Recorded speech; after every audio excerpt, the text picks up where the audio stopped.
টেবিলের ওপর রাখা 3টি চিঠি।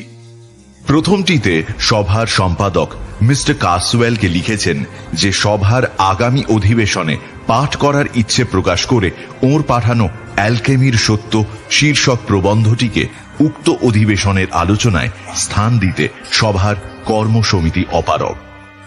দ্বিতীয় চিঠিতে উনি জানিয়েছেন যে অকল্পনীয় কর্মব্যস্ততার কারণে মিস্টার কাসওয়েলের সঙ্গে তার প্রবন্ধ সংক্রান্ত আলোচনায় বসার সময় সম্পাদকের হবে না।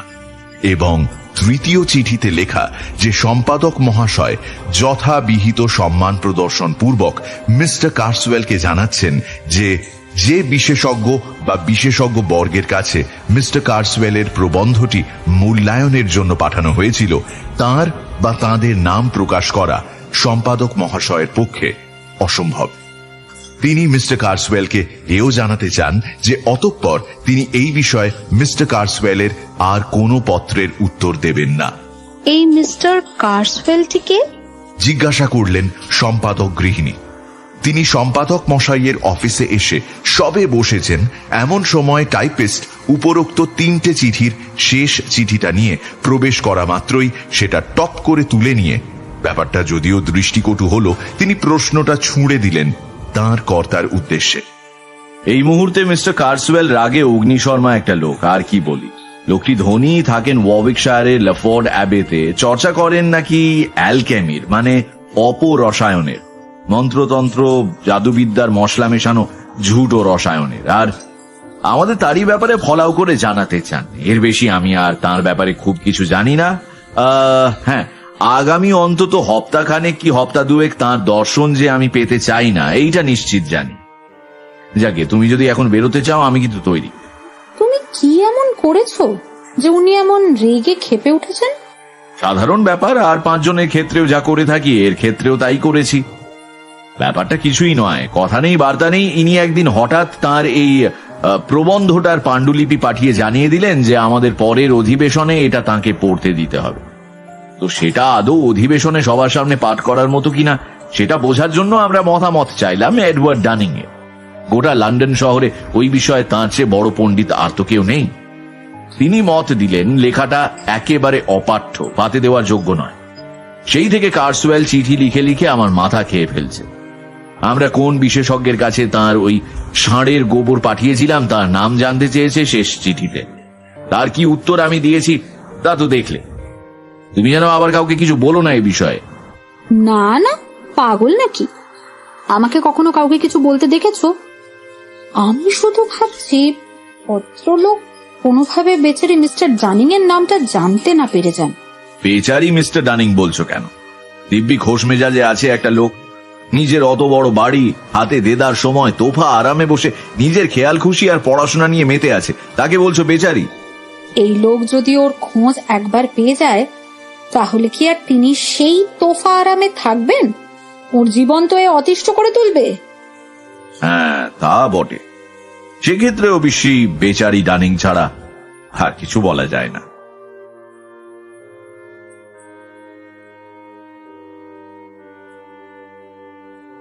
কর্তা গিন্নির আজ লাঞ্চের নিমন্ত্রণ। যে বন্ধুর বাড়িতে নিমন্ত্রণ তারা ওয়ারউইকশায়ারেরই লোক, তাই সম্পাদক গৃহিণী মনে মনে ঠিক করেই রেখেছিলেন যে এই বিচিত্র মিস্টার কাসওয়েলের ব্যাপারে তাদের জিজ্ঞাসা করবেন।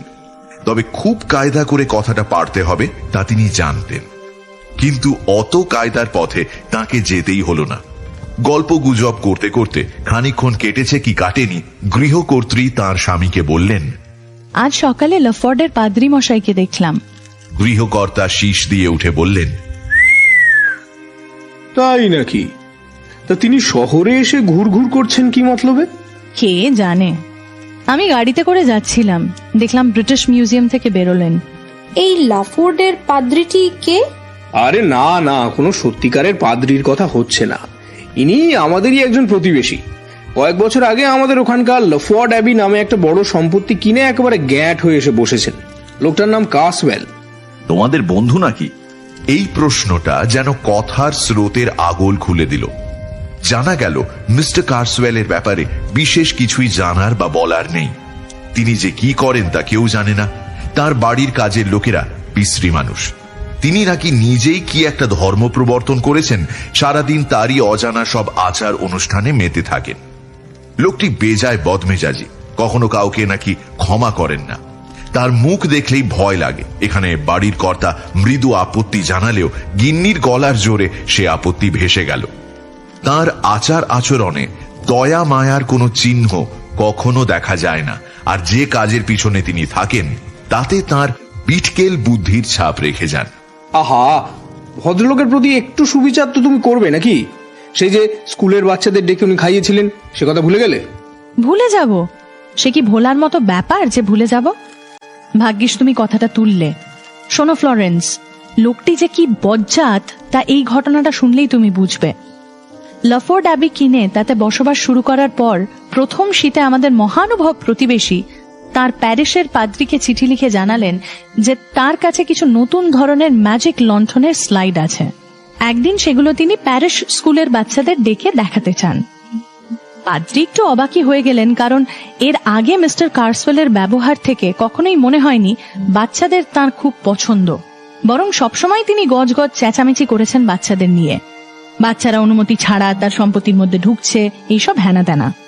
যাই হোক, আমাদের বন্ধু পাদ্রী অবাক হলেও রাজি হলেন। একটা সন্ধ্যা ঠিক করা হলো। সেদিন গ্রামের ছেলেদের তদারক করতে তাদের সঙ্গে নিজেও গেলেন কার্সওয়েলের বাড়ি। পরে তিনি আমাদের বলেছিলেন যে ঈশ্বরকে তিনি ধন্যবাদ দেন যে সেই সন্ধ্যায় তার নিজের ছেলেমেয়েরা ওই বাড়িতে পা রাখেনি। তারা তখন অন্য একটা বাচ্চাদের পার্টিতে আমাদেরই বাড়িতে ছিল, কারণ মিস্টার কার্সওয়েল সেদিন ঠিক করেই রেখেছিলেন গ্রামের বেচারা বাচ্চাগুলোকে ভয় দেখিয়ে পাগল করে দেবেন। যথেষ্ট সময় আর সুযোগ পেলে তা করেও ফেলতেন নিশ্চয়ই। প্রথম দিকে ব্যাপারটা তো ভয়ের কিছু ছিল না। শুরুর দিকে রেড রাইডিং হুডের গল্প ছিল, তাতেও নেকড়েটাকে দেখে ছোট বাচ্চাদের অনেকেই এমন ভয় পেল যে তাদের ঘরের বাইরে নিয়ে চলে যেতে হলো। মিস্টার ফারার বলেন, কার্সওয়েল দূর থেকে ভেসে আসা একটা অদ্ভুত নেকড়ের ডাক দিয়ে সেই গল্প শুরু করেছিলেন। মনে হচ্ছিল যেন সত্যি নেকড়ে ডাকছে। তেমন বিভৎস শব্দ তিনি নাকি জীবনে আর শোনেননি। যেসব স্লাইড দেখানো হলো সেসব যেমন আশ্চর্য রকমের নতুন, তেমনই জ্যান্ত। মিস্টার ফারার অনেকক্ষণ ধরে দেখেও বুঝতে পারলেন না কার্সওয়েল কোথা থেকেই বা সেগুলো জোগাড় করেছেন আর কিভাবেই বা সেগুলো কাজ করে। সময় যত গড়াতে থাকলো, একের পর এক গল্পে ভয়ের পারদ তত চড়তে থাকলো, আর বাচ্চারা অবাক ভয়ে আস্তে আস্তে একদম চুপ মেরে গেল। শেষে একটা স্লাইডের সিরিজ দেখালেন কার্সওয়েল, যেটায় দেখা গেল একটা ছোট্ট বাচ্চা তার বাড়ির মানে লাফোর্ডের বিস্তীর্ণ বাগান ভেদ করে সন্ধেবেলায় দৌড়চ্ছে। ঘরের প্রত্যেকটি বাচ্চা ছবি দেখেই লাফোর্ডের বাগান চিনতে পারল। ছবির বাচ্চাটা দৌড়চ্ছে, আর তাকে গাছগাছালির ফাঁক দিয়ে লাফাতে লাফাতে তাড়া করছে একটা অদ্ভুত অচেনা সাদা মূর্তি। ক্রমে বাচ্চাটা আর দৌড়ে পারল না। মূর্তিটা গাছের আড়াল ছেড়ে বেরিয়ে এসে বাচ্চাটার উপর ঝাঁপিয়ে পড়ে তাকে ছিন্ন ভিন্ন করে দিল। মিস্টার ফারার বলেন, তার মনে হচ্ছিল যেন জেগে জীবনের সবচেয়ে খারাপ দুঃস্বপ্ন দেখছেন। তাহলে বাচ্চাগুলোর মনের অবস্থা কি হয়েছিল একবার ভাবো দেখি।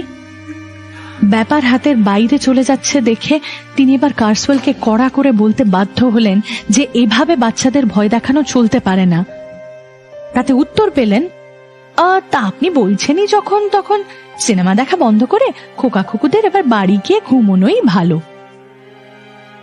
এই বলে কার্সওয়েল একটা বোতাম টিপে অন্য একটা স্লাইড চালু করে দিলেন, আর পর্দা ভরে উঠল বিভৎস সব গা ঘিনঘিনে সাপ, ব্যাঙ, পিচ্ছু, কেন্ন আর নানা রকমের ডানাওয়ালা পোকামাকড়ের ছবিতে।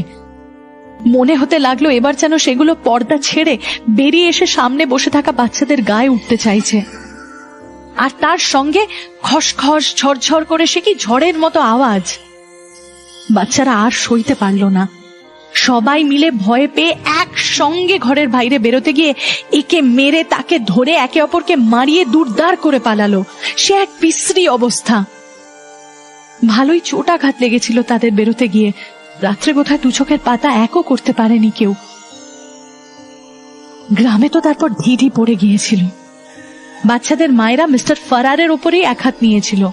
লাফোর্ড অ্যাবিতে যার তার ঢোকার অনুমতি নেই তাই, নইলে বাচ্চাদের বাবারা এতদিনে লাফোর্ডের একটা জানলার কাছও আস্ত রাখত কিনা সন্দেহ।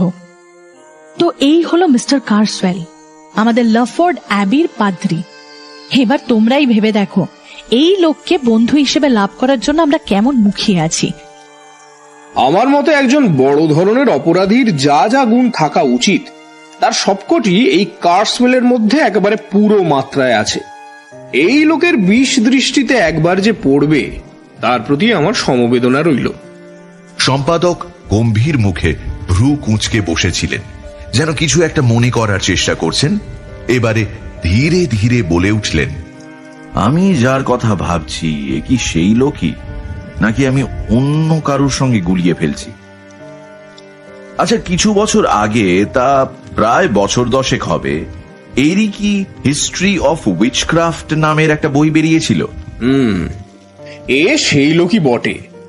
সে বই কিরকম বদনাম কুড়িয়েছিল সেও নিশ্চয়ই তোমার মনে আছে। মনে থাকবে না আবার? সবচেয়ে কড়া সমালোচনা যে করেছিল তাকেও আমি চিনতাম, তুমিও চিনতে তাকে। জন হ্যারিংটনকে মনে আছে? সেই যে আমরা যখন জনসে পড়তাম তখন সেও পড়তো ওখানে, মনে পড়ে? হ্যাঁ, দিব্যি মনে পড়ে। তবে আমি বেরিয়ে আসার পর তার আর কোনো খবর পাইনি। হঠাৎ একদিন শুনলাম তার অপঘাতে মৃত্যুর নাকি তদন্ত চলছে। অপঘাতে মৃত্যু? কি হয়েছিল? গাছ থেকে পড়ে ঘাড় ভেঙে গিয়েছিল, কিন্তু সে যে গাছে উঠেছিল কি করতে সেটাই রহস্য। পুরোটাই না একটা ধাঁধার মতো আমার কাছে। সে যে খুব দৌড়ঝাঁপ পছন্দ করতো এমনটা নয়, তাই না? হে, তার মধ্যে কোনো খামখেয়ালিপনাও কারণ নজরে পড়েনি কোনোদিন। এলাকার মান্যগণ্য ব্যক্তি সবাই ভালোবাসত, শ্রদ্ধাও করত। সন্ধ্যা গাঢ় হবার পর গ্রামের রাস্তা ধরে হেঁটে বাড়ি ফিরছিল। ত্রিসীমানায় ওই ভব ঘুরে পাগল, মানে সন্দেহজনক কোনো লোকই ছিল না। হঠাৎ নাকি ছাতা টুপি ছুঁড়ে ফেলে দিয়ে পাগলের মতো দৌড়তে শুরু করে এবং শেষ পর্যন্ত হাতের সামনে ওই গাছে চড়ে বসে। আর সে গাছটাও চড়ার পক্ষে খুব যে সুবিধাজনক তা নয়। পথের ধারে ঝোপের মধ্যে থেকে ওঠা একটা টেরা বেঁকা গাছ, তারই একটা মরা ডাল ভেঙে একেবারে পপাত চ মমারো চ। পরের দিন সকালে লোকে দেখে সে ঘাড় মুটকে পড়ে আছে এবং সারা মুখে কল্পনার অতীত ভয়ের ছাপ। বোঝাই যাচ্ছিল যে কোনো কিছুর থেকে বেদম তাড়া খেয়ে এই অবস্থা।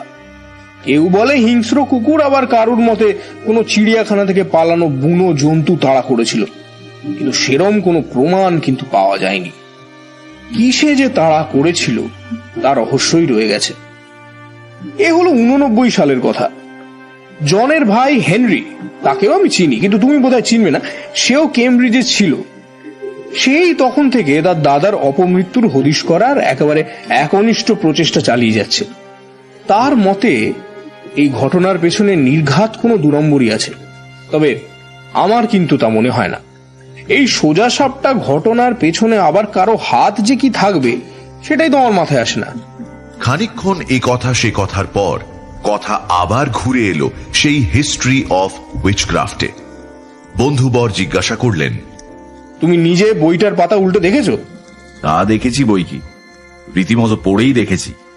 লোকে যতটা খারাপ বলে বইটা কি সত্যি ততটা খারাপ? লেখার বাঁধন বা বইয়ের কাঠামোর দিক থেকে যদি বলতে হয় একদমই খাজা। কাজেই প্রাপ্য গালাগালি বইটা খেয়েছে, কিন্তু তার থেকেও বড় কথা হলো যে ওটা একটা আপাদমস্তক শয়তানি অশুভ বই। লোকটা ওতে যা যা লিখেছে নিজে তা বর্ণে বর্ণে বিশ্বাস করে, এবং আমার বিশ্বাস বইয়ে লেখা ওইসব অপবিত্র কার্যকলাপের অধিকাংশই ও নিজে হাতে কলমে করেছে। আমি শুধু হ্যারিংটনের সমালোচনাটাই পড়েছি, সেটাই মনে পড়ছে। সত্যি বলতে আমি যদি ওই বইয়ের লেখক হতাম তবে আমার সাহিত্য রচনার বাসনা চিরদিনের মতো ঘুচে যেত ওই সমালোচনা পড়ার পরে। কোনোদিনও মাথা উঁচু করে আর দাঁড়াতে পারতাম না। এর ক্ষেত্রে যে প্রতিক্রিয়া সেরকমটা একেবারেই হয়নি তা তো বেশ বুঝতে পারছি। ওহো, 3:30 বেজে গেল, এবার তো আমায় উঠতে হয়। তাহলে বাড়ি ফেরার পথে সম্পাদকের স্ত্রী বললেন, আমি কিন্তু মনে প্রাণে চাইছি লোকটা যেন কোনোভাবেই না জেনে ফেলে যে তার প্রবন্ধ ফিরিয়ে দেওয়ার পেছনে ডানিং এর হাত আছে। তেমন সম্ভাবনা আছে বলে আমার মনে হয় না। ডানিং নিজে বলবে না নিয়মের গোপনীয়তার জন্য, আর আমরাও ঠিক একই কারণে ওর নাম প্রকাশ করব না। কার্সওয়েল নিজে এখনো নামটা জানে না, কারণ এই বিষয়ে ডানিং এর কোনো লেখা এখনো প্রকাশিত হয়নি। শুধুমাত্র একটাই রাস্তা আছে যাতে কার্সওয়েল নামটা জানতে পারে। ব্রিটিশ মিউজিয়ামে যারা এই সব অ্যালকেমি ইত্যাদির ওপর পাণ্ডুলিপি বইপত্র ঘাঁটাঘাঁটি করে পড়াশোনা করে, তাদের যদি সে জিজ্ঞাসা করে তবে এক ডানিং এর নাম তার সামনে আসতে পারে। তা আমি তো আর এই সব লোকেদের জনে জনে গিয়ে বলতে পারি না যে তারা যেন ঘুণাক্ষরেও ডানিং এর নাম না করে। তাহলেই বরং ডানিং এর নাম করে তারা কথা বলবে বেশি। আশা করি এই রাস্তাটা ধরার কথা কার্সওয়েলের মাথায় আসবে না। কিন্তু কার্সওয়েল ধুরন্ধর ব্যক্তি। এই গেল গল্পের ভূমিকা।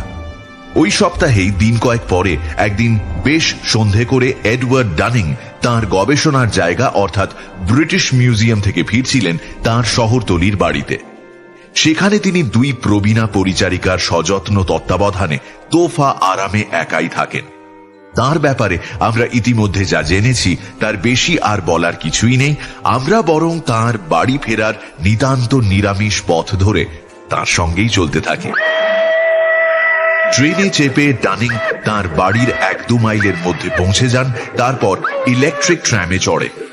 সে লাইন তার বাড়ির 300 গজ দূরে শেষ হয়। সেদিন ট্রামে চড়ার সময় তার হাতে পড়াশোনা করার মতো অনেক কিছুই ছিল, কিন্তু আলো ছিল এতই কম যে তার জানলার সার্সিতে লাগানো বিজ্ঞাপনগুলো ছাড়া আর কিছুই তিনি পড়তে পারছিলেন না। সাধারণত এই লাইনের জানলায় সাঁটানো বিজ্ঞাপনগুলো একটানা দেখতে দেখতে তার মাথায় অনেক চিন্তার উদয় হয়। সেটা অস্বাভাবিক কিছু নয়, কিন্তু আজ পাইরেটিক স্যালাইনের বিজ্ঞাপনে মিস্টার ল্যাম্পলোর সঙ্গে একজন স্বনামধন্য কেসির চটকদার কথোপকথন ছাড়া আর কোনো বিজ্ঞাপনেরই বোধ হয় তাঁর কল্পনা শক্তিকে উজ্জীবিত করে তোলার ক্ষমতা নেই। না, ভুল হলো। ওই যে কামরার একদম শেষ প্রান্তে একটা বিজ্ঞাপন দেখা যাচ্ছে, হলদে জমির উপরে বড় বড় নীল অক্ষরে লেখা। এত দূর থেকে জন হ্যারিংটন নামটা ছাড়া আর কিছু পড়তে পারলেন না ডানিং। আর যেন একটা তারিখ লেখা আছে। জানার মতো এমন কিছু নয়, তবু নিছক কৌতূহল বশেই কামরা ফাঁকা হয়ে গেলে ডানিং উঠে গেলেন বিজ্ঞাপনটা পরীক্ষা করে দেখতে। কষ্ট করে উঠে দেখতে যাওয়া সার্থক হলো। এটা আর 5টা বিজ্ঞাপনের মতো সাদা মাঠা গতে বাঁধা নয়। লেখা রয়েছে অ্যাশব্রুকের দ্য লরেলস নিবাসী জন হ্যারিংটন এফএস এর স্মৃতির উদ্দেশ্যে। মৃত্যু 18ই সেপ্টেম্বর 1889। সময় দেওয়া হয়েছিল 3 মাস। গাড়ি থামল। ডানিং নীল অক্ষরগুলোর মধ্যে তলিয়ে গিয়েছিলেন। কন্ডাক্টরের ডাকে তার হুঁশ ফিরল। এই বিজ্ঞাপনটা দেখতে দেখতে খেয়ালই করিনি। দেখো কেমন অদ্ভুত না এই বিজ্ঞাপনটা। কন্ডাক্টর খুব ধীরে ধীরে বিজ্ঞাপনটা পড়ল, তারপর ঘাড় নাড়তে নাড়তে বলল, যাচ্ছ এটা তো আগে দেখিনি। কি এটা, মস্করা মারছে নাকি কেউ? একটা ঝাড়ন বের করে তাতে লালা লাগিয়ে সে সার্সিটা মুছল, প্রথমে ভিতরের দিকে, তারপর বাইরে থেকে। তারপর ঘুরে এসে বলল, লেখাটা তো যাচ্ছেই না। কি দিয়ে যে লিখেছে মনে হচ্ছে যেন পাকাপাকি ভাবে কাছের একেবারে ভেতরে কথাগুলো লিখে দিয়েছে, তাই না স্যার? ডানিং দস্তানা দিয়ে ভালো করে লেখাগুলোর উপরে ঘষে কন্ডাক্টরের সঙ্গে একমত হতে বাধ্য হলেন। তাকে বললেন, এসব বিজ্ঞাপনে দেখাশোনা কে করে? এগুলো লাগানোর অনুমতি কে দেয়? একটু খোঁজ করে দেখো তো। ঠিক এই সময় ড্রাইভার হাঁক পাড়ল। ওহে জর্জ, তাড়াতাড়ি করো না হে, সময় কি ওঠেল নাকি? বিরক্ত মুখে জর্জ বলল, আরে দাঁড়াও বাবু, এখানে আমরা মরছি লেখার জ্বালায়, আর তুমি শিগগিরে মাথায় এসে দেখাও কি হয়েছে এই কাচের মধ্যে। কাচের আবার ঘোড়ার ডিম কি হলো? ড্রাইভার এসে দেখে মাথা চুলকে বলল, এ আবার কি? হ্যারিংটনটা আবার কি? আমি বলছিলাম কি, তোমাদের এই বিজ্ঞাপনগুলো লাগানো হয় কার অনুমতিতে সেটা একটু খোঁজ নিয়ে তার সঙ্গে একবার এই বিজ্ঞাপনটা নিয়ে একটু কথা বলতে পারলে ভালো হয়। তা স্যার, সে তো হয় আমাদের কোম্পানির অফিসে। যদ্দূর জানি মিস্টার টিম সে কাজ দেখাশোনা করেন। আজ রাত্রিরে ফিরে গিয়ে তাঁর সঙ্গে একবার এই নিয়ে কথা বলবো ক্ষণ। আপনাকে কাল জানিয়ে দেব, যদি আপনি কাল আমাদের গাড়িতে আসেন।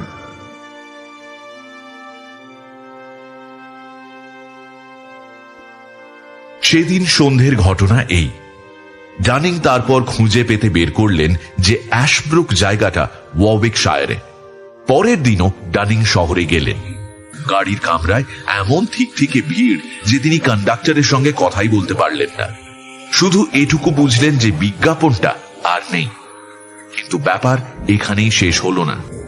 সূর্য ঢলে পড়ার সময় রহস্যময়তার মাত্রা এক পোঁচ বাড়ল। সেদিন ফেরার সময় তিনি ট্রামে এলেন না। বোধহয় ধরতে পারেননি, কিংবা হেঁটেই আসা মনস্থ করেছিলেন। সন্ধে যখন বেশ গাঢ় হয়েছে, ডানিং নিজের স্টাডিতে বসে কাজ করছেন।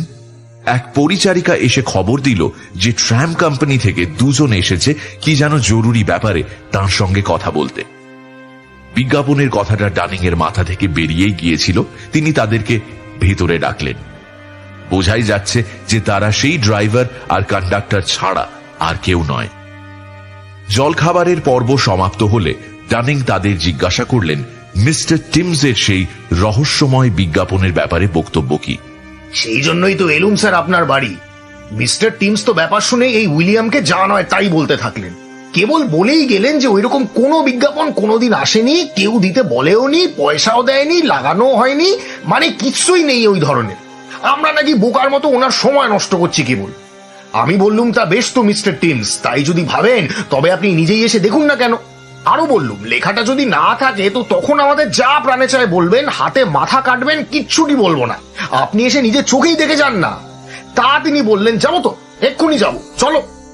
এইবার স্যার আপনি বলুন, লেখাটা তো আপনিও দেখেছেন, হ্যাঁ দেখেননি? হলদে কাছে বড় বড় করে নীল রঙে হ্যারিংটন ম্যারিংটন লেখা ছিল, একেবারে স্পষ্ট দেখা যাচ্ছিল না বলুন। সেই আমি ঝাড়ন দিয়ে মুছলুম, লেখাটা গেল না। আমি বললুম যেন একেবারে কাচের ভেতর লেখা হয়েছে, আপনিও সায় দিলেন তাতে, তাই তো? হ্যাঁ তাই তো, সায় দিয়েছিলাম তো। তারপর আর কি, মিস্টার টিমস আলো নিয়ে কামরার ভেতরে ঢুকলেন। না সরি, উইলিয়ামকে বললেন আলো নিয়ে বাইরে দাঁড়াতে। বললেন কই তোমাদের 7 রাজার ধন 1 মানিক, আমার মাথা খেয়ে ফেললে যার কথা বলে বলে, কোথায় সে বিজ্ঞাপন, আমায় দেখাও। এই তো বলে আমি বিজ্ঞাপনটার উপর হাত রেখে দেখাতে গেলুম। হ্যাঁ তো লেখাগুলো ছিল না, শাসি ভেঙে গিয়েছিল। ভেঙে? না স্যার, ভাঙাভাঙির কোনো ব্যাপারই নেই। লেখাগুলো কি বলি আর ছিলই না স্যার। সেই যে আপনি দেখলেন না, সেই নীল নীল লেখা কাচের ভেতরে, ও একেবারে যেন উবে গেছে। বাপের জন্মে এমন জিনিস দেখিনি স্যার, এই উইলিয়ামও দেখেনি। আমি আর কি বলবো বলুন, মুখ্য মানুষ বলে তো আর লাভ কিছু হবে না। মিস্টার টিমস কি বললেন? তিনি আর কি বলতে বাকি রাখলেন বলুন, আমাদের মুখে যা আসে তাই বলতে লাগলেন। অবশ্যই তেনাকে দোষ দেওয়াও যায় না। আমরা বলছিলাম কি, তখন দেখেছিলাম আপনি ওই বিজ্ঞাপনের লেখাগুলো টুকে রাখছেন তো। তা টুকে নিয়েছিলাম বটে, এখনো রয়েছে সে লেখা আমার কাছে। তো তোমরা কি চাও যে আমি মিস্টার টিমসের সঙ্গে দেখা করে তাকে ওই লেখাগুলো দেখাই? এবারে উইলিয়াম বলে উঠল, ওই আমি বলিনি তোমায়, বলি না আমি সবসময় জর্জ, খাঁটি ভদ্রলোকের দেখা পাওয়া শক্ত বটে, কিন্তু তারা আছে। আমি যখন বলেছিলুম যে উনি একজন সজ্জন মানুষ, চলো ওনার কাছে, ভুল বলেছিলুম কিনা মিলিয়ে নাও এবার। থাক উইলিয়াম, আমায় আর স্যারের সামনে এসব বলার দরকার নেই তোমার। আমি তো তোমার কথা মতোই এসেছি নাকি। কিন্তু আপনি যদি কাল একবার আমাদের অফিসে গিয়ে মিস্টার টিমসকে বলে আসেন আপনি নিজের চোখে কি দেখেছেন, তাহলে আমরা আপনার গোলাম হয়ে থাকবো স্যার। আসলে কি জানেন তো, গালাগাল যা খাবার সে তো খেয়েইছি, তার অত গায়ে লাগে না। কিন্তু বড় কর্তাদের মাথায় যদি একবার ঢোকে যে সন্ধ্যের ঝোঁকে আমরা দুজন চোখের ভুলে যা নেই তাই দেখছি, তবে তেনারা তো 2 2 4 করে নেবেন। আর আমাদের যে 1 বছরের ভেতর কোথায় গতি হবে তা ভগবানই জানেন। মানে বুঝতেই তো পারছেন কি বলতে চাইছি স্যার। চাকরি সংক্রান্ত এইসব গুরুত্বপূর্ণ আলোচনায় নিমগ্ন হয়ে তাদের দেওয়া প্রস্তাব পর্যালোচনা করতে করতে জর্জ আর উইলিয়াম বেরিয়ে গেল। মিস্টার টিমস ডানিং এর মুখ চেনা। পরের দিন তার সঙ্গে দেখা করে ডানিং নিজের অভিজ্ঞতা জানিয়ে তার অবিশ্বাসের ভাব অনেকটাই কমাতে সক্ষম হলেন। কোম্পানির খাতায় উইলিয়াম আর জর্জের নামের পাশেও কোনো কালো দাগ পড়ার আর সম্ভাবনা রইল না। বিজ্ঞাপন রহস্যের কিন্তু কোনো সুরাহা হল না। পরের দিন সন্ধ্যায় এমন একটা ঘটনা ঘটল যে ডানিং এর মনে এই আজব ব্যাপারটা সম্পর্কে আগ্রহ আরো জেঁকে বসল। সন্ধ্যের সময় ক্লাব থেকে বেরিয়ে তিনি ট্রেন ধরার পথে হাঁটছেন। এমন সময় খেয়াল করলেন তার সামনে একটু দূরে পথের উপর হাতে বিজ্ঞাপনের কাগজ হাতে একজন ফেরিওয়ালা দাঁড়িয়ে আছে। আর 5টা ব্যবসার বিজ্ঞাপনের ফেরিওয়ালারা যেরকম জনবহুল এলাকা বেছে নেয় তাদের বিজ্ঞাপনের বেশি কাটতির জন্য, এই সেরকম জায়গা বাছেনি। সত্যি বলতে কি, তার দিকে এগোতে এগোতে ডানিং তাকে একটিও বিজ্ঞাপন কোনো পথচারীকে দিতে দেখলেন না, যেমনটা ঠিক এই ধরনের ফেরিওয়ালারা করে থাকে। কিন্তু তিনি দ্রুত চলতে চলতে তার সামনে পৌঁছতেই সে একটা পাতলা কাগজ তার হাতে গুঁজে দিল। বিজ্ঞাপনটা নেওয়ার সময় ডানিং এর হাতে তার হাত একটু ঠেকে গিয়েছিল। তাতেই তার মনে হলো কেমন যেন শক লাগলো। তিনি শিউরে উঠলেন। হাতটা যেন অত্যধিক খড়খড়ে আর গরম। হাঁটতে হাঁটতেই ঝটতেই তিনি ফেরিওয়ালার দিকে ফিরে তাকালেন, কিন্তু কিছু বুঝতে পারলেন না। অন্তত পরে মনে করার মতো সে মুখের কোনো ছাপ তার মনে পড়ল না। জোর কদমে পা চালাতে চালাতে পিতপিতে কাগজটার দিকে চোখ দিতেই নীল রঙের কাগজের ওপর বড় বড় অক্ষরে হ্যারিংটন নামটা ডানিং এর চোখে পড়ল। চমকে উঠে মাঝপথে দাঁড়িয়ে পড়ে তিনি পকেট হাতাড়াতে লাগলেন চশমার জন্য। ঠিক পর মুহূর্তেই পাশ দিয়ে একজন হন্তদন্ত হয়ে চলা লোকের ধাক্কায় কাগজটা তার হাত থেকে পড়ে গেল। ডানিং অনেক খুঁজেও আর সেটা দেখতে পেলেন না। দৌড়ে কয়েক পা পিছিয়ে গেলেন তিনি, কিন্তু কোথায় সেই পথচারী আর কোথায় বা সেই ফেরিওয়ালা? পরের দিন খানিকটা খিচড়ানো মন মেজাজ নিয়েই ডানিং ব্রিটিশ মিউজিয়ামের বিশেষ পুঁথিপত্রের পাণ্ডুলিপির ঘরে গিয়ে বসে হার্ডলি 3586 ও আরো কিছু দরকারি পুঁথি আনাতে দিলেন। কিছুক্ষণ পরে সেগুলো এলে তিনি বাছাই করে যেটা সবার আগে লাগবে সেটা সামনে রেখে খুলে বসেছেন। এমন সময় তার মনে হলো যেন পিছনে কেউ ফিসফিস করে তার নাম ধরে ডাকল। চকিতে ফিরে তাকাতে গেলেন ডানিং, আর তাড়াহুড়োয় হাত লেগে তার কাগজপত্রে ভর্তি পোর্টফোলিও মেঝেতে পড়ে গেল।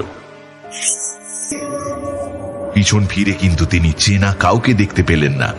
শুধু ঘরের দায়িত্বে থাকা সংগ্রহশালার কর্মচারী তাকে দেখে স্মিত মুখে মাথা নাড়ল। ডানিং নিচু হয়ে এলোমেলো হয়ে ছড়িয়ে থাকা কাগজপত্র তুলতে থাকলেন। সব কাগজ জড়ো করে নিজের কাজে মন দিতে যাবেন, ঠিক তখন পিছনের এক টেবিল থেকে এক শক্তপোক্ত চেহারার ভদ্রলোক, তিনি নিজের কাজ শেষ করে তাঁর সব সরঞ্জাম গুছিয়ে তুলে উঠেই পড়েছিলেন। তিনি এসে ডানিং এর কাঁধে আলতো হাত রেখে বললেন, মাফ করবেন, এটা বোধহয় আপনার। বলে একটা চৌকো কাগজ বাড়িয়ে ধরলেন। হ্যাঁ হ্যাঁ, আমারই বটে, ধন্যবাদ। পর মুহূর্তেই ভদ্রলোক ঘর ছেড়ে বেরিয়ে গেলেন। সেদিন বিকেলে কাজ শেষ হওয়ার পর ডানিং ঘরে থাকা কর্মচারীটির সঙ্গে কথা বলতে বলতে তাকে সকালের লম্বা চওড়া ভদ্রলোকের কথা জিজ্ঞেস করলেন। কে উনি? ওনার নাম মিস্টার কাসওয়েল। এই তো গত সপ্তাহে উনি জিজ্ঞাসা করছিলেন অ্যালকেমির ওপর বিশেষজ্ঞ কে কে আছেন। তা আমি আপনার নাম করে বললাম যে সারা দেশে এক আপনিই আছেন। উনি নিশ্চয়ই আপনার সঙ্গে আলাপ করে খুব খুশি হবেন। দেখি একদিন ওকে ধরবো। না না না না না, ওটা করবেন না, আমি ওকে এড়াতে পারলে বাঁচি। ও তাই বুঝি? তা উনি এখানে কমই আসেন, আপনার সঙ্গে হঠাৎ করে দেখা হয়ে যাওয়ার সম্ভাবনা কমই। সেদিন বাড়ি ফেরার পথে ডানিং এর বারবার মনে হতে থাকলো, কেন কে জানে আজকে যেন অন্যান্য দিনের মতো মৌজ করে সন্ধেটা একলা কাটানোর ইচ্ছেটা তার হঠাৎ উবে গেছে। অত্যন্ত অস্বস্তিকর অথচ অনির্দেশ্য কি যেন একটা ধরা ছোঁয়ার বাইরে অবর্ণনীয় কিছু একটা যেন তার আর বাকি জগতের মধ্যে পাঁচিল তুলে দাঁড়াচ্ছে, তাকে আস্তে আস্তে গ্রাস করছে।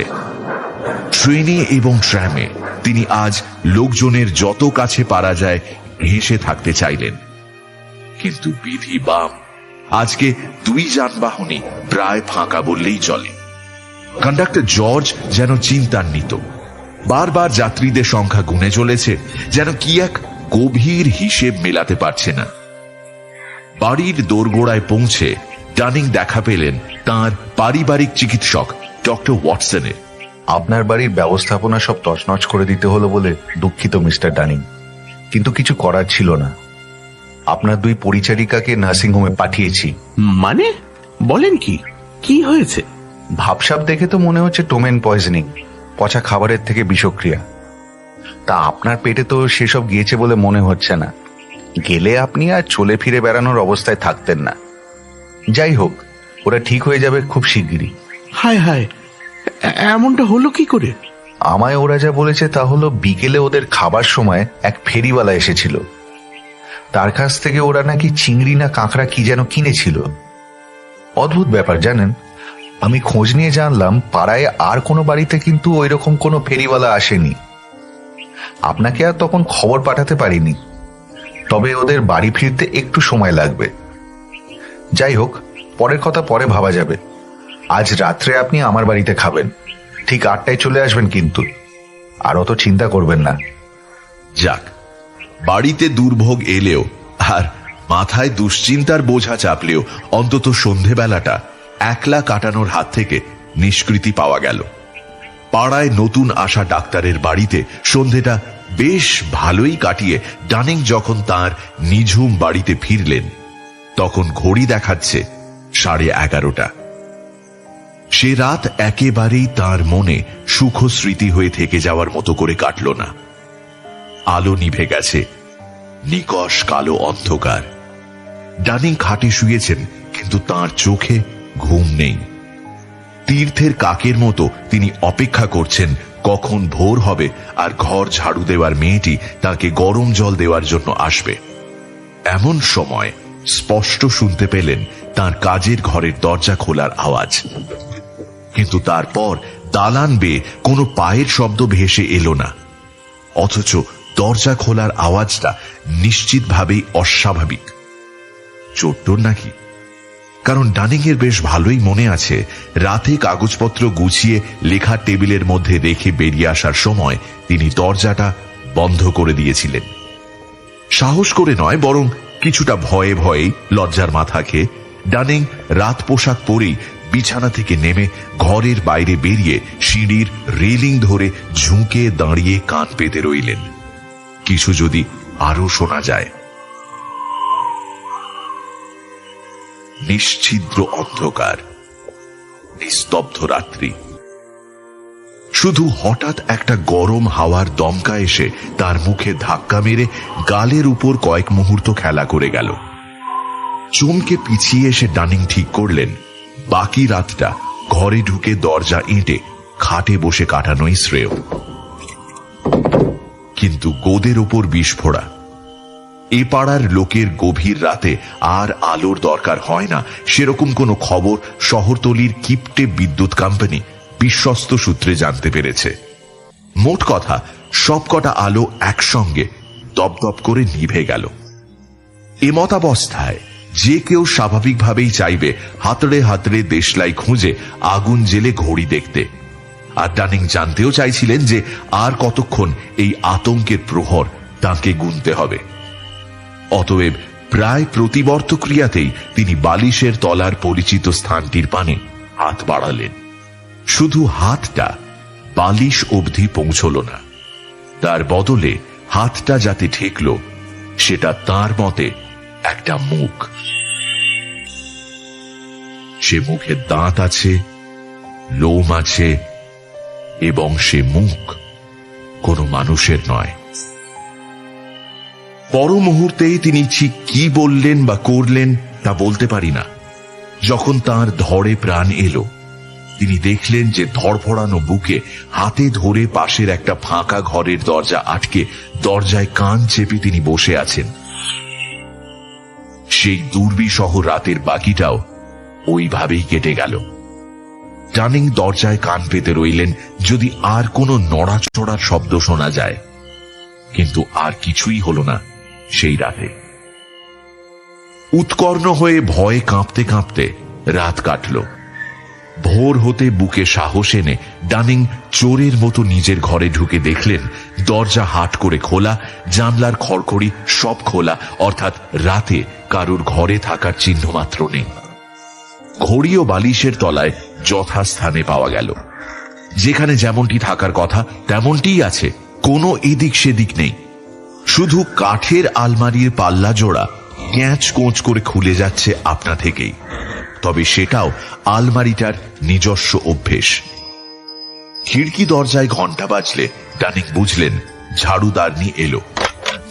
তিনি যেন বুকে বল ফিরে পেলেন। তাকে দরজা খুলে দিয়ে গোটা বাড়িতেই খানা তল্লাশি চালালেন তিনি, কিন্তু কোনো ফল পেলেন না। খারাপ আরম্ভের সঙ্গে তাল মিলিয়ে গোটা দিনটাই ডানিং এর কাটল খুঁড়িয়ে খুঁড়িয়ে। মিউজিয়ামে যেতে তিনি সাহস পেলেন না। সংগ্রহশালার কর্মচারী যাই বলুক না কেন, কার্সওয়েলের হঠাৎ সেখানে এসে হাজির হতে বাধা কোথায়? তার মনে এখন যা অবস্থা, তাতে ডানিং এখন কোনো ঝগড়ুটে অচেনা লোকের মুখোমুখি হতে পারবেন না।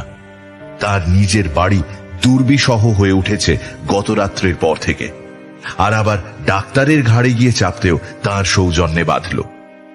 নার্সিং হোমে তার খানিকটা সময় কাটল এবং সেখানে গিয়ে তার দুই পরিচারিকারই স্বাস্থ্যের উন্নতির খবর পেয়ে এই দুঃসময়েও অন্তত খানিকটা আশ্বস্ত হলেন। দুপুরে খাওয়ার সময় ক্লাবে গিয়ে সেখানে সভার সম্পাদকের দেখা পেয়ে মনটা তাঁর আরেকটু ভালো হলো। খাওয়ার সময় ডানিং বন্ধুকে নিজের মানসিক দুরবস্থার কথা অনেকটা বললেও বুকের উপর পাথরের মতো চেপে বসে থাকা আসল কারণটা কিছুতেই খুলে বলতে পারলেন না। কি দুঃখের কথা দেখো দেখি। এক কাজ করো, বুঝলে, আমরা তো একাই আছি বাড়িতে, তুমি আমাদের সঙ্গে এসে থাকো না কেন? আর কোনো কথা নয়, সেই ভালো হবে। তুমি আর বেশি কিছু বলো না, বিকেলের মধ্যেই আমাদের বাড়িতে দরকারি জিনিসপত্র সব পাঠিয়ে দাও। ডানিং আর সহ্য করতে পারছিলেন না। আবার একটা রাত ওই ফাঁকা বাড়িতে কাটাতে হবে ভাবলেই তার হাত পা পেটের ভিতরে সেঁধিয়ে যাচ্ছিল। তড়িঘড়ি তিনি বাড়ি এসে সব সরঞ্জাম গুছিয়ে নিয়ে চলে গেলেন। বন্ধু ও বন্ধু পত্নীর সামনে উপস্থিত হলে পরে ডানিং এর বিধ্বস্ত চেহারার পূর্ণ রূপ দেখে তাদের চক্ষু চড়ক গাছ হয়ে গেল। তারা ডানিংকে আনন্দে রাখার জন্য যথাসাধ্য করতে কসুর করলেন না। সে প্রচেষ্টা যে সম্পূর্ণ বিফলে গেল তা বলা যায় না, কিন্তু কিছুক্ষণ পর যখন দুই বন্ধু একলা বসে ধূমপান করতে গেলেন, তখন ডানিং আবার মনমরা হয়ে গেলেন যেন। হঠাৎ তিনি বলে উঠলেন, জানো গেটন, আমার মনে হয় সেই টুকটাক জানা অ্যালকেমিস্ট লোকটা জানতে পেরে গেছে যে আমি তার প্রবন্ধটা খারিজ করেছিলাম। তা এমন ধারণা তোমার হলো কি করে? ডানিং তার সঙ্গে সংগ্রহশালার কর্মচারীর যা কথা হয়েছে তা আদ্যপান্ত বললেন। শুনে গম্ভীর মুখে ডানিং এর সন্দেহের সঙ্গে সহমত হওয়া ছাড়া গ্যাটনের আর কিছু করার রইল না। তাতে যে আমার খুব একটা কিছু এসে যায় তা নয়, কিন্তু কখনো যদি তার মুখোমুখি হই, একটা বিশ্রী ঝামেলা লেগে যেতে পারে। লোকটা খুব সুবিধে নয় বলেই মনে হচ্ছে। আবার কিছুক্ষণ কথা বন্ধ হয়ে সব চুপচাপ।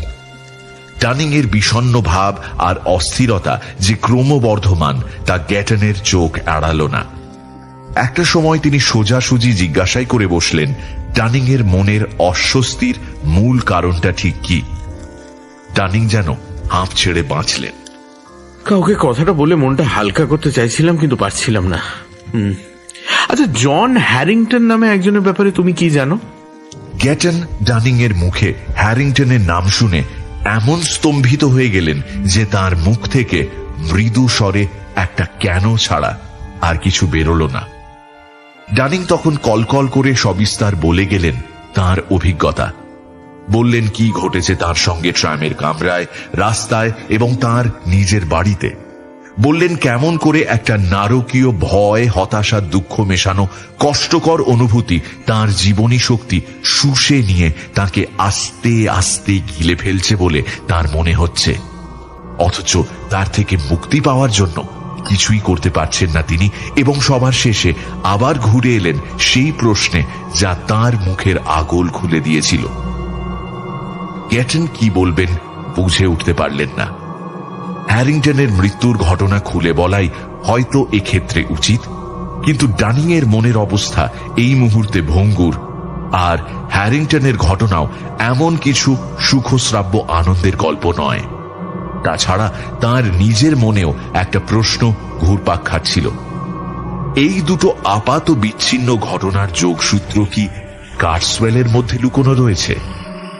সম্মোহনের প্রভাব বলে বিজ্ঞানসম্মতভাবে গোটা ব্যাপারটাকে ব্যাখ্যা করতে চাইলেও যেন নিজের মনই বলে উঠছে যে কোথাও একটা গলদ রয়ে গেছে।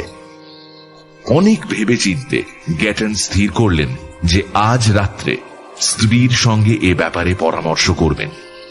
ততক্ষণ পর্যন্ত সত্যিটা ঢাকা থাকলে ক্ষতি নেই। হ্যারিংটন আর তার লেখাপত্র সম্পর্কে দু একটা মামুলি কথা ডানিংকে জানিয়ে তিনি এটুকুই বললেন যে তাকে তিনি কেমব্রিজে চিনতেন। 1889 সালে হঠাৎই সে মারা যায়। রাত্রে মিসেস গ্যাটনকে সমস্ত কথা খুলে বলে এখন কি করণীয় তার পরামর্শ চাইতেই তিনি সোজা যে রাস্তাটা দেখিয়ে দিলেন সেটা এতক্ষণ সম্পাদক মশাইয়ের চোখের সামনেই খোলা পড়ে থাকা সত্ত্বেও তিনি দেখতে পাননি। তার অর্ধসঙ্গিনী তাকে জন হ্যারিংটনের ভাই হেনরির কথা স্মরণ করিয়ে দিয়ে বললেন যে গতদিন তারা যে বন্ধুর বাড়ি নিমন্ত্রণ রক্ষা করতে গিয়েছিলেন তাদের মাধ্যমে হেনরি হ্যারিংটনের নাগাল পাওয়া মোটেই শক্ত নয়। সে যদি খ্যাপা পাগলা গোছের লোক হয়? সে কথাও বেনেটরাই ভালো বলতে পারবে। স্থির হলো পরের দিনই মিসেস গ্যাটন এ ব্যাপারে কথা বলতে বেনেটদের বাড়ি যাবেন। কিভাবে কোন পরিস্থিতিতে হেনরি হ্যারিংটন আর এডওয়ার্ড ডানিং এর দেখা হলো তার বিশদ বিবরণ জেনে আমাদের লাভ নেই, বরং প্রথম সাক্ষাতে তাদের দুজনের কি কথা হলো সেটা জানাতেই আমাদের আগ্রহ বেশি। আলাপ পরিচয় হওয়ার পর ডানিং হেনরি হ্যারিংটনকে জানালেন কি অদ্ভুতভাবে জন হ্যারিংটনের নামের সঙ্গে তার পরিচয় ঘটেছে। পাশাপাশি তার নিজের ভয়ঙ্কর অভিজ্ঞতার কথাও বললেন। তারপর তিনি হ্যারিংটনকে জিজ্ঞাসা করলেন যে বিবরণ তিনি এতক্ষণ শোনালেন তার বিনিময়ে হ্যারিংটন তার দাদার মৃত্যু সংক্রান্ত কোনো বিশেষ কথা স্মরণ করে তাকে বলতে পারেন কিনা। সমস্ত ঘটনা শুনে হ্যারিংটন থ হয়ে গিয়েছিলেন বটে, কিন্তু তার উত্তর আসতেও দেরি হল না। হেনরি বললেন দুর্ঘটনাটা ঘটার আগে বেশ কিছুদিন ধরে যে জন খুব বিচলিত ছিল তা তিনি বুঝতে পেরেছিলেন, তবে সে উদ্বিগ্ন ভাবটা একটানা ছিল না, মৃত্যুর ঠিক আগেও নয়। তার প্রধান উদ্বেগ ছিল এই যে কেউ যেন সব সময় তার পিছু পিছু ঘুরছে। সে কল্পনাপ্রবণ ছিল বটে, কিন্তু এরকম প্রায় পাগলামির নামান্তর বিদঘুটে কল্পনার শিকার সে আগে কোনোদিন হয়েছে বলে হ্যারিংটনের মনে পড়ে না। তার দৃঢ় বিশ্বাস তার মৃত্যুর পিছনে কারুর বদমাইশি আছে, এবং ডানিং এর অভিজ্ঞতার কথা শুনে তার সে বিশ্বাস আরো বদ্ধমূল হচ্ছে। হ্যারিংটন জিজ্ঞাসা করলেন ডানিং নিজে দুই ঘটনার মধ্যে কোনো যোগসূত্র খুঁজে পেয়েছেন কিনা। মনে হয় পেয়েছি, তবে সেটা খুবই আবছা। আপনার দাদা মৃত্যুর আগে একটা বইয়ের কঠোর সমালোচনা করেছিলেন বলে শুনেছি। ঘটনাচক্রে সম্প্রতি আমিও সেই বইয়ের লেখকের বিরাগভাজন হয়েছি। সে লোকের নাম নিশ্চয়ই কার্সওয়েল। মোক্ষম ধরেছেন। এবার আর কোনো সন্দেহ রইল না আমার মনে। আপনাকে তবে খুলেই বলি, দাদার একটা কথা থেকে আমার নিশ্চিত ধারণা হয়েছিল যে তিনি বিশ্বাস করতে শুরু করেছিলেন তার সব সমস্যার মূলে আছে ওই কার্সওয়েল, যদিও তার নিজের কাছেও ব্যাপারটা ছিল আপাতভাবে অবিশ্বাস্য। যেসব কথা আপনাকে বলতে চলেছি আমার মনে হয় তার সঙ্গে দাদার এবং আপনার পরিস্থিতির গভীর সম্বন্ধ আছে। দাদা ছিলেন গান বাজনা পাগল মানুষ। শহরে কোনো কনসার্ট, জলসা, মেহফিলের খবর পেলেই ছুটে যেতেন সেখানে। মৃত্যুর মাস তিনেক আগে সেরকমই একটা কনসার্ট থেকে ফিরে এসে আমার হাতে অনুষ্ঠান সূচিটা দিয়ে দাদা বলেছিলেন, আজ তো এটা হারিয়ে কি বিপদেই পড়তে চলেছিলাম। আমারটা কখন কোথায় পড়ে গিয়েছিল কে জানে।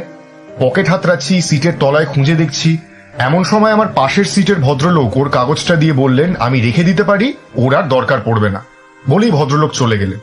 ভদ্রলোককে চিনিও না, জানিও না, লম্বা চওড়া চেহারা, পরিষ্কার করে কামানো মুখ। এটা হারিয়ে যদি একটা অনুষ্ঠান দেখতে না পেতাম কি হতো বলো দেখি। হ্যাঁ, গ্যাটের করি খরচা করে আরেকটা অনুষ্ঠান সূচি কিনে নেওয়াই যেত, কিন্তু এতে করে দেখো পয়সাও খরচা হলো না, আবার দরকারি কাগজটাও পেয়ে গেলাম। পরে অন্য এক সময় দাদা আমাকে বলেছিলেন যে কনসার্টের শেষে হোটেলে ফেরার পথে এবং সেদিন সারা রাত ধরেই তিনি প্রচন্ড অস্বস্তির মধ্যে দিয়ে গিয়েছিলেন। আমি অনেক পরে এইসব টুকরো টুকরো ঘটনাগুলো জোড়া লাগাতে আরম্ভ করি। এর কয়েকদিন পর দাদা তার সমস্ত অনুষ্ঠান সূচিগুলো নিয়ে একদিন বসেছিলেন। সবগুলো একসঙ্গে বাঁধিয়ে রাখার ইচ্ছে ছিল দাদার।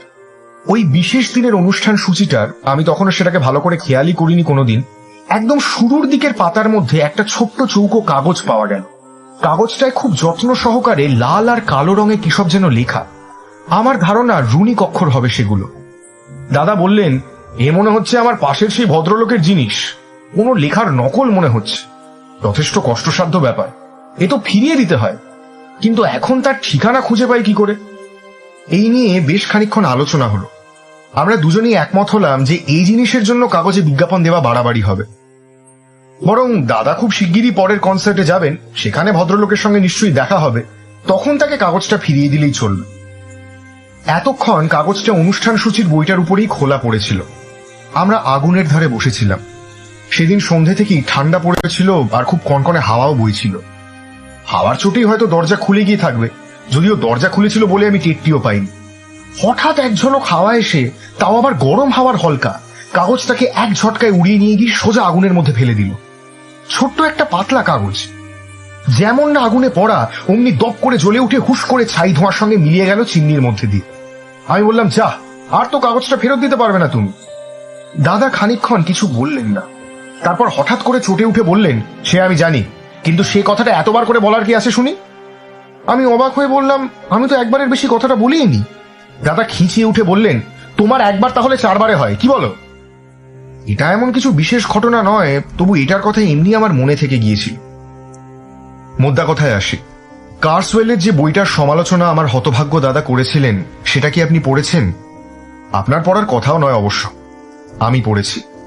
দাদার মৃত্যুর আগে এবং পরেও প্রথমবার একসঙ্গে পড়েছিলাম আমরা। পড়তে পড়তে ঠাট্টাই আর কি ছাড়া আর কিছু আমাদের মাথায় আসেনি। লেখার কোনো ছিঁড়িছাদ নেই, ব্যাকরণের যা সব পর্বত প্রমাণ ভুল, তা এক ঝলক দেখলে যে কোনো অক্সফোর্ডের লেখাপড়া জানা লোক মাটির ভেতরে সেঁধিয়ে যেতে চাইবে। তার উপর লোকটার জ্ঞানের বহর, ওহ, সে আর কি বলবো, কি নেই তার ঝুলিতে।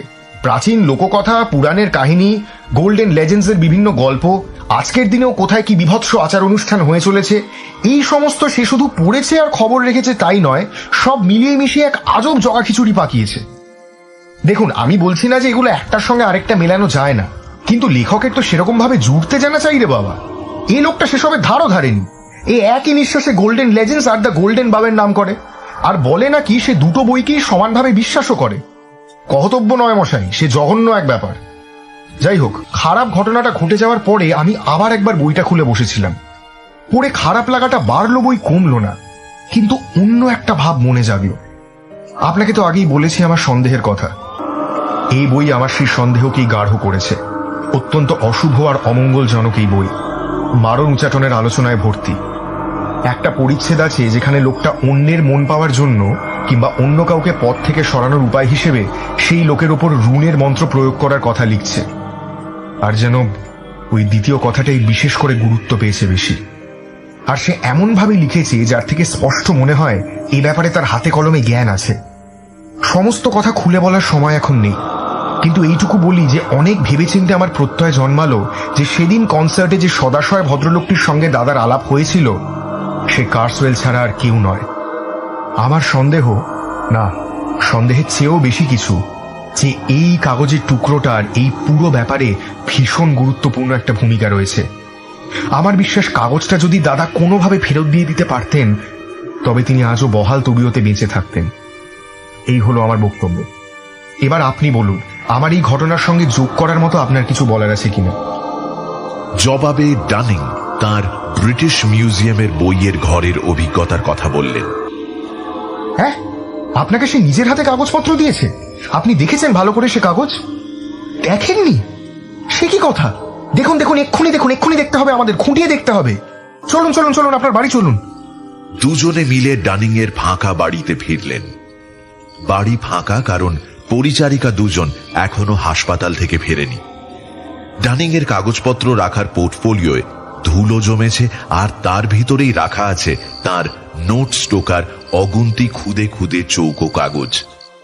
তিনি সেটা হাতে তুলে নিতেই সেই কাগজপত্রের তাড়ার মধ্যে থেকে একটা পিতপিতে সরু কাগজের টুকরো সাত করে বেরিয়ে এসে তীরের মতো খোলা জানলার দিকে ভেসে চলল। কিন্তু হ্যারিংটন বাঘের মতো লাফিয়ে গিয়ে দড়াম করে জানলা বন্ধ করে খপ করে কাগজটা চেপে ধরলেন। তারপর বললেন, ঠিকই ভেবেছিলাম। মনে হচ্ছে দাদা মৃত্যুর আগে যে কাগজটা পেয়েছিলেন এটা ঠিক তারই মতো। সাবধান ড্যানিং, এই কাগজটা খুব নিরীহ বলে বোধ হচ্ছে না, অন্তত আপনার পক্ষে তো নয়। আলোচনা গড়ালো অনেকক্ষণ। কাগজের টুকরোটাকে তন্ন তন্ন করে পরীক্ষা করলেন দুজনে। হ্যারিংটন যেমন বলেছিলেন, লেখার অক্ষরগুলো রুনই বটে, কিন্তু দুজনের কেউই তার পাঠোদ্ধার করতে সমর্থ হলেন না বা অন্য কোথাও লেখাটা টুকে রাখতেও সাহস পেলেন না। পাছে তাতে রুনিক লিপিতে লেখা ওই মন্ত্রের অশুভ শক্তি আরো প্রবল হয়ে উঠে ছড়িয়ে পড়ে। কাজেই ওই কাগজে রুনিক হরফে যে ঠিক কি বার্তা দেওয়া হয়েছিল, কাকেই বা দেওয়া হয়েছিল সেই বার্তা, সেসব কথা আজও রহস্যাবৃতই রয়ে গেছে।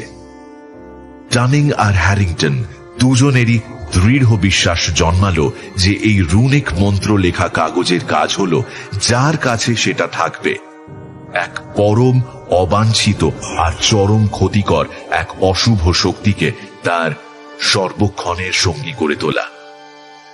অভিশপ্ত কাগজটাকে স্বস্থানে ফিরিয়ে দেওয়াই যে মুক্তির একমাত্র উপায়, সে বিষয়ে দুজনেই একমত হলেন।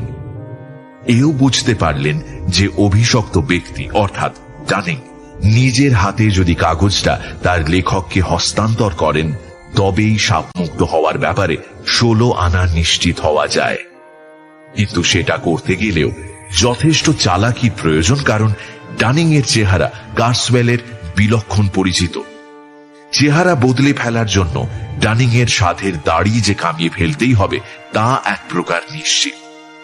কিন্তু এত সব করার পরেও যথেষ্ট সময় পাওয়া যাবে তো? তার আগেই মাথার উপর বজ্র নেমে আসবে না? হ্যারিংটন ঠিক এই সময় বললেন যে হাতে সময় ঠিক কতটা আছে সেটা গণনা করে বের করা খুব শক্ত বোধহয় হবে না।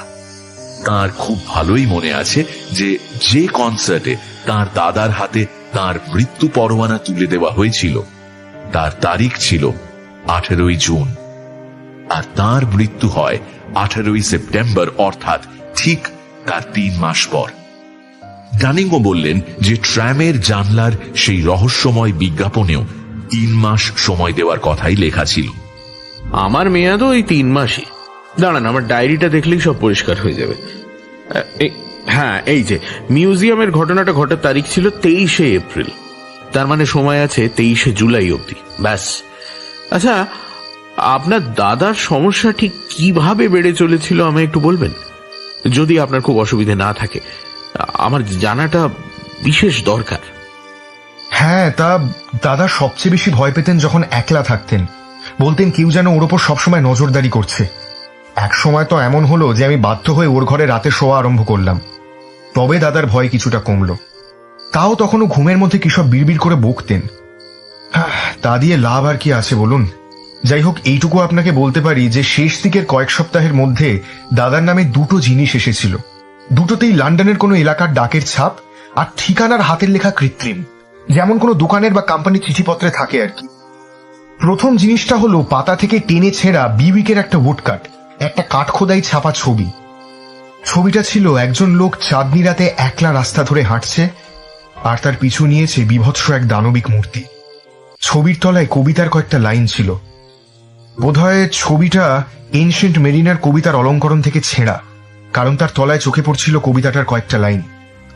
এমন একজনের কথা লেখা যে কিনা পথ চলতে চলতে একবার মাথা ঘুরিয়েই এক মনে সিধে হেঁটে চলে সে, যে না ঘুরিয়ে ঘাড় পথের পর, কারণ সে জানে পিছে পিছে তার চলেছে নারকী ভয়ঙ্কর।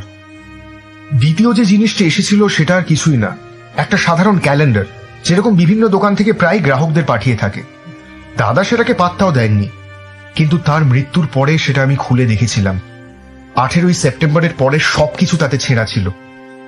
আপনি অবাক হয়ে ভাবতেই পারেন যে মনের এরকম সঙ্গীন অবস্থায় দাদা হঠাৎ মৃত্যুর দিন সন্ধ্যায় একলা হাঁটতে গেলেন কি করে।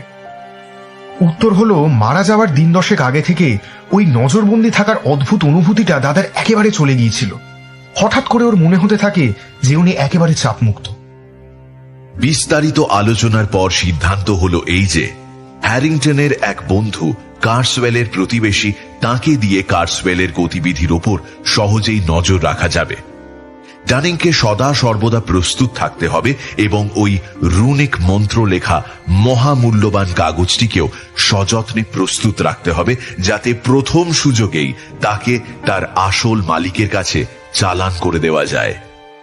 তারপর দুজনে যে যার পথ ধরলেন। পরবর্তী কয়েক সপ্তাহ ডানিং এর মনের উপর দিয়ে যে কি চাপ গেল তা বলার নয়। কাগজের টুকরোটা হাতে আসার দিন যে অদৃশ্য কারাগারের পাঁচিল তার চারিদিকে গড়ে উঠেছিল বলে ডানিং অনুভব করেছিলেন, তা যেন ক্রমে বিশালতর আকার আর ঘোর কৃষ্ণবর্ণ ধারণ করে পৃথিবী থেকে ক্রমে ক্রমে তাকে সম্পূর্ণ বিচ্ছিন্ন করে তার সমস্ত সত্তাকে গিলে খেতে আসছে বলে আজ তার বোধ হতে লাগল। অমোঘ সর্বনাশ আসন্ন।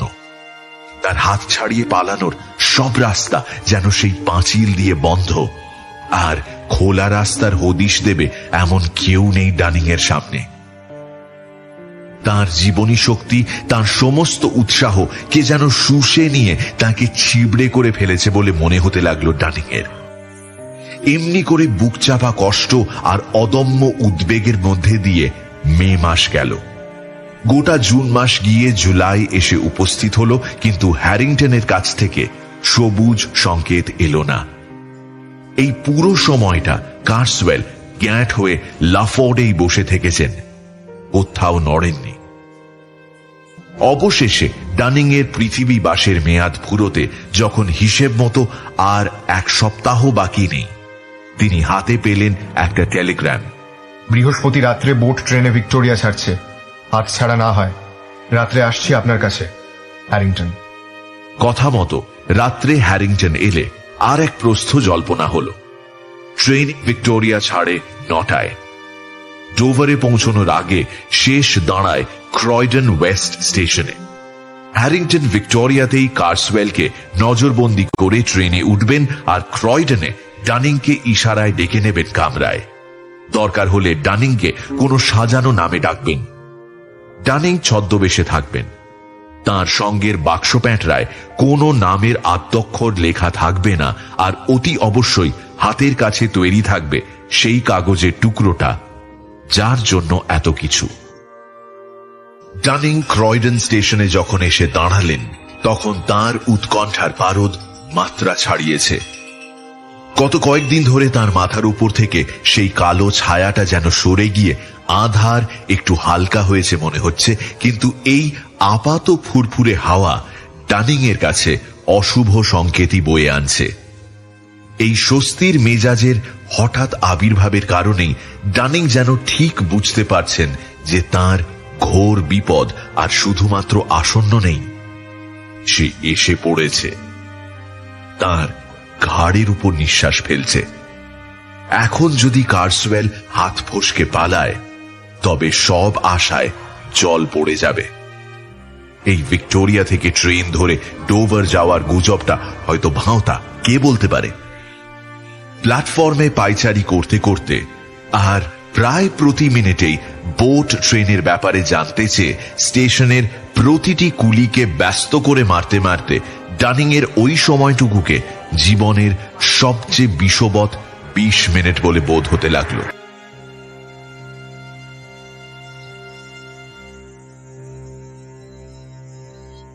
অবশেষে যথাসময়ে ট্রেন প্ল্যাটফর্মে এলো। হ্যারিংটনকেও জানলায় দাঁড়িয়ে থাকতে দেখা গেল। তাঁরা যে একে অপরের পরিচিত, এ কথা কোনোভাবেই ফাঁস হতে দেওয়া চলবে না। কাজেই ডানিং লম্বা টানা বারান্দাওয়ালা বগির শেষ মাথার দরজা দিয়ে ট্রেনে উঠে আস্তে আস্তে এগিয়ে চললেন সেই কামরার দিকে যার মধ্যে হ্যারিংটন আর কার্সওয়েল বসে আছেন। ট্রেনে লোকজন বিশেষ নেই দেখে ডানিং মনে মনে একটু খুশি হলেন। কার্সওয়েল সচকিত হয়ে উঠলেও ডানিংকে চিনতে পেরেছেন বলে মনে হলো না। ডানিং কার্সওয়েলের একদম পাশের সিটে বসলেন না, একটু দূরে বসে প্রথমে একটু ভয়ে ভয়ে, তারপর ক্রমে ক্রমে সাহস সঞ্চয় করে মস্তিষ্কের প্রতিটি স্নায়ু খাটিয়ে ভাবতে লাগলেন কিভাবে বহু আকাঙ্ক্ষিত চালানের কাজটা সব দিক সামলে সারা যায়। কার্সওয়েলের ঠিক উল্টো দিকে অর্থাৎ ডানিং এর পাশেই স্তূপাকার হয়ে পড়ে আছে কার্সওয়েলের কোট, জামা, জুব্বা। কিন্তু তার কোনো একটা পকেটে কাগজটা ঢুকিয়ে দিলেও কোনো লাভ হবে না, অন্তত যতক্ষণ না ডানিং নিজের হাতে করে অভিশপ্ত বস্তুটি দিচ্ছেন এবং কার্সওয়েল নিজের হাতে সেটি গ্রহণ করছেন, ততক্ষণ পর্যন্ত ডানিং কাজের সাফল্য নিয়ে কোনো মতেই নিশ্চিত হতে পারবেন না। কার্সওয়েলের একটা কাগজপত্র ভর্তি হাত ব্যাগ অবশ্যই হাতের কাছেই খোলা অবস্থায় পড়ে আছে। আচ্ছা, ওটার মধ্যে কাগজটা কোনো প্রকারে ঢুকিয়ে দিতে পারলে কেমন হয়? প্রথমে ব্যাগটা লুকিয়ে ফেলা হলো। কার্সওয়েল যেন ব্যাগটা ফেলে বেরিয়ে গেলেন। তারপর ডানিং কার্সওয়েলকে ডেকে কাগজ সমেত ব্যাগটা আবার তার হাতে ধরিয়ে দিলেন। এই বুদ্ধিটা কি মন্দ? হ্যাঁ, এই মতলবটাই ঘাসা মনে ধরছে। এ যেন সুবর্ণ সুযোগ নিজে থেকে তৈরি হয়ে বসে আছে ডানিং এর হাত লাগানোর অপেক্ষায়।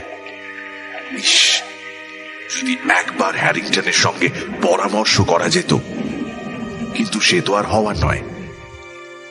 মিনিটের পর মিনিট কাটতে থাকলো।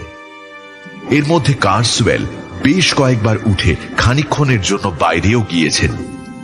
দ্বিতীয়বার তিনি দরজা খুলে বাইরে বেরোনোর সঙ্গে সঙ্গেই ডানিং ব্যাগটার উপর ঝাঁপিয়ে পড়ে সেটা মাটিতে ফেলে দিতে যাচ্ছিলেন, কিন্তু ঠিক এই সময় হ্যারিংটনের চোখের দিকে নজর পড়তেই থমকে গিয়ে নিজেকে নিরস্ত করলেন।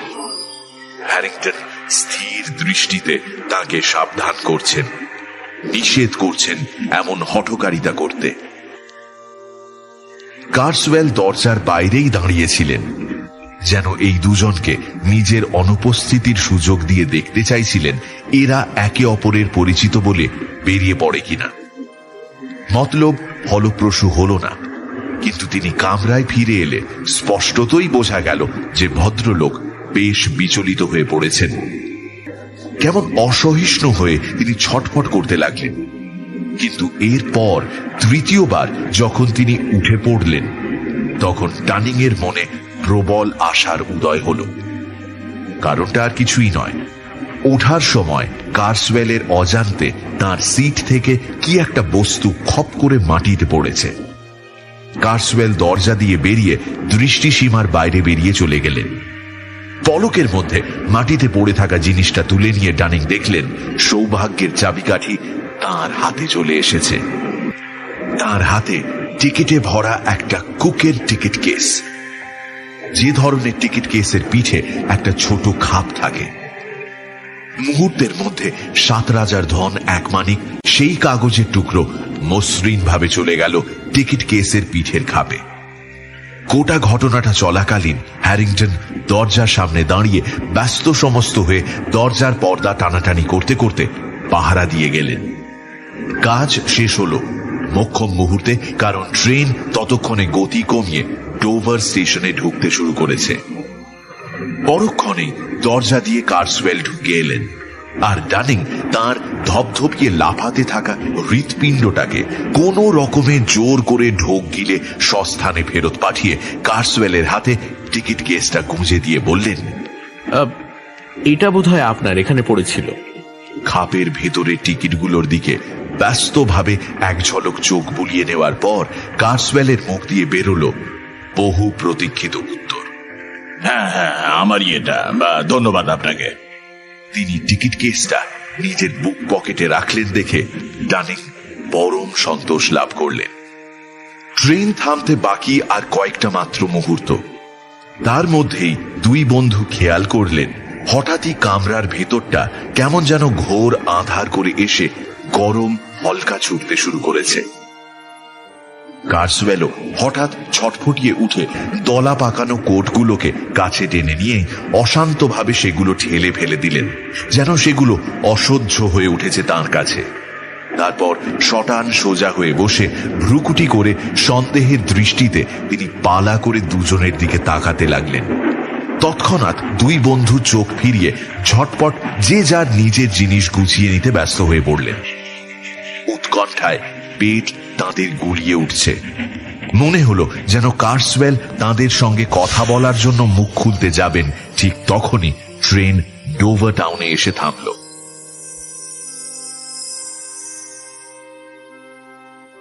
টাউন আর জাহাজ ঘাটার মাঝের জায়গাটা অপরিসর, আর তাই তাদের দুজনকেই নামার জন্য কামরার বাইরে এসে দাঁড়াতে হলো তাড়াতাড়ি।